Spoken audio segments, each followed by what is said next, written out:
বিজেপির নবনির্বাচিত রাজ্য সভাপতি শ্রমিক ভট্টাচার্যের সংবর্ধনা সভা নদিয়ার কৃষ্ণনগর ও রানাঘাটে।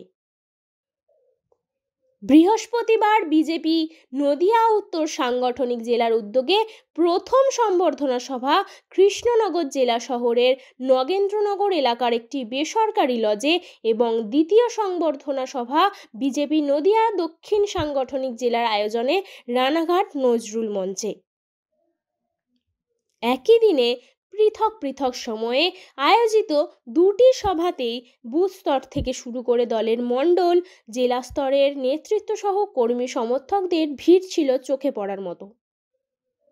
দলের নদিয়া উত্তর সাংগঠনিক জেলার সভাপতি অর্জুন কুমার বিশ্বাস এবং বিজেপি নদিয়া দক্ষিণ সাংগঠনিক জেলার সভানেত্রী অপর্ণা নন্দীর সুযোগ্য নেতৃত্ব দলের রাজ্য সভাপতি শ্রমিক ভট্টাচার্যের উদ্দেশ্যে আয়োজিত কৃষ্ণনগর ও রানাঘাটের দুটি সংবর্ধনা সভায় উপস্থিতি সহ কর্মী সমর্থকদের উৎসাহ উদ্দীপনা এবং ভিড় ছিল চোখে পড়ার মতো।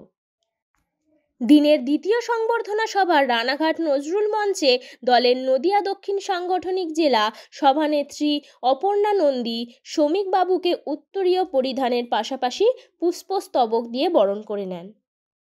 এই মহতী অনুষ্ঠানে সম্মানীয় অতিথি হিসাবে উপস্থিত ছিলেন রানাঘাট লোকসভা কেন্দ্রের লোকপ্রিয় সাংসদ জগন্নাথ সরকার সহ বিধায়ক পার্থসারথী চ্যাটার্জি, বিধায়ক অসীম বিশ্বাস, বিধায়ক আশিস কুমার বিশ্বাস, বিধায়ক বঙ্কিম ঘোষ প্রমুখ।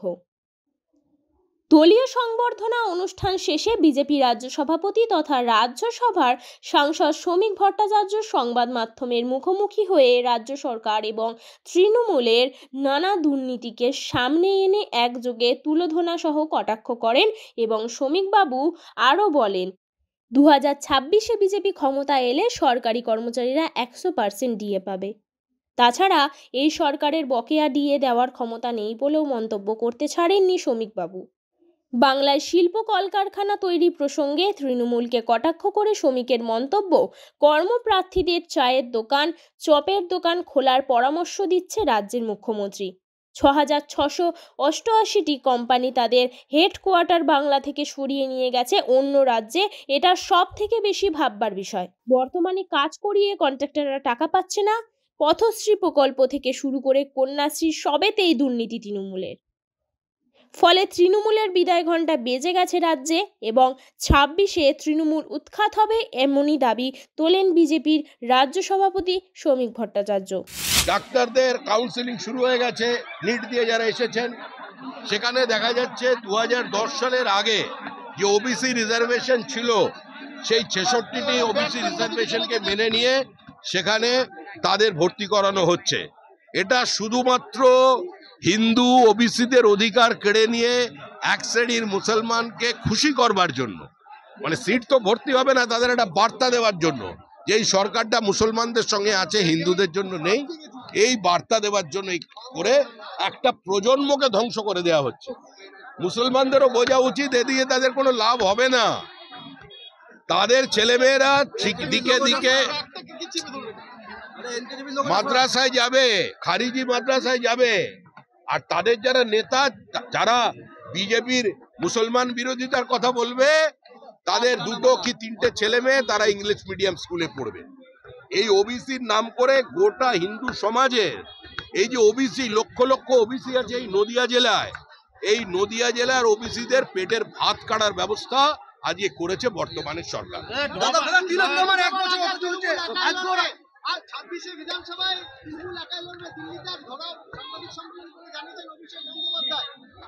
আমাদের কি ও মামের ব্যাপার, ওদের পারিবারিক ব্যাপারে আমাদের কোনো উৎসাহ নেই। আমাদের লড়াই তৃণমূলের বিরুদ্ধে। পশ্চিমবঙ্গের মানুষ লড়াইয়ের জন্য বাইনারি সেট করে দিয়েছেন। আমরা কংগ্রেস, সিপিএম থেকে সমস্ত রাজনৈতিক দলকে বলছি, ভোট কাটুয়ার কাজ করবেন না। কেউ পতাকা কেউ ছাড়বেন না, পতাকা রাখুন বাড়িতে যত্ন করে, যেখানে রাখতে পারবেন উঁচু জায়গায় রেখে দিন পতাকা। পতাকাটা হৃদয়ের মধ্যে রাখুন। মস্তিষ্ক থেকে একটাই কথা বলুন যে তৃণমূলকে হারাতে হবে। এবার তৃণমূলকে হারান, তারপরে পেছনে পুলিশের মারধরের অভিযোগে এক বিজেপি কর্মীকে, এটাই স্বাভাবিক। বিজেপির বিরুদ্ধে যদি গ্রেপ্তারের অভিযোগ না আসতো, গ্রেপ্তার না করতো, তাহলে সেটা অস্বাভাবিক হতো। এটা তো কোনো সরকার নয়, এটা পশ্চিমবঙ্গ রাজ্য সরকার নয়, এটা তৃণমূল কংগ্রেস সরকার। শিক্ষামন্ত্রীর গাড়িতে হামলা, স্পেনে বসে উস্কানি, ওগুলো ওরা বুঝে নেবে, এসব জটিল বিষয় আমরা বুঝি না। শিক্ষামন্ত্রী কারোর গাড়িতে হামলা করা এটা সমর্থনযোগ্য নয়, এগুলো তৃণমূলের সংস্কৃতি। আর তৃণমূল যাদের সঙ্গে মাঝখানে বেশি বন্ধুত্ব করে ফেলে ক্ষমতায় আসবার জন্য, যাতে সাহায্য নিয়েছিল সে অতি বাম, তাদের সংস্কৃতি এটা। ওদের পারিবারিক সমস্যা এটা। এসআইআর নিয়ে তৃণমূল কংগ্রেস এত ভয় পাচ্ছে কেন বারবার? এই কারণে নির্বাচন কমিশন এবং বিজেপিকে ভাই এটা তো তৃণমূলকে জিজ্ঞাসা করা উচিত, এটা মুখ্যমন্ত্রীকে গিয়ে জিজ্ঞাসা করুন। আমি কি করে উত্তর দেব? আপনি কি চান আপনার পাশের বাড়ির আপনার যে দিদিমা মারা গেছেন তার নামটা ভোটার লিস্টে থাক? আপনি যদি চান তাহলে আপনি সমর্থন করুন তৃণমূল কংগ্রেসকে। ধরুন ভারতে অবৈধভাবে এসেছেন, তাহলে কি পরিস্থিতিতে কিভাবে মোকাবেলা করবেন? বিচারপতি সূর্যকান্তের আজকের মন্তব্য। বাংলা ভাষা পরিযায়ী শ্রমিকদের উপর হামলা এবং তাদের আটক করা, কি বলবেন? জানে, পরিযায়ী শ্রমিকরা জানে। আপনার নদিয়া জেলার যে পরিযায়ী শ্রমিক আছে, মুর্শিদাবাদের যে মুসলমান ভাইরা পরিযায়ী শ্রমিক আছেন যারা ভারতীয়, তাদের কোনো সমস্যা নেই।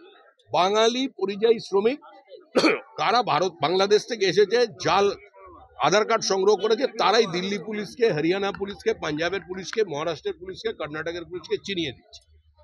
বাঙালি পরিযায়ী শ্রমিক বাঙালিদের আইডেন্টিফাই করে। আমরা তো গিয়ে সম্মেলন করছি লক্ষ লক্ষ পরিযায়ী শ্রমিক নিয়ে, যেতে বলুন না মমতা ব্যানার্জিকে। মুখ পুড়বে তৃণমূলের, বাঙালির মুখ পুড়বে। যত কার্ড ধরা পড়ছে, এখন নতুন যুক্ত হয়েছে বারুইপুর, মধ্যমগ্রাম, বারাসত, বারুইপুর, শিলিগুড়ি। যেরকম যত জাল টাকা হয় তার ৭২% পশ্চিমবঙ্গ থেকে যায়।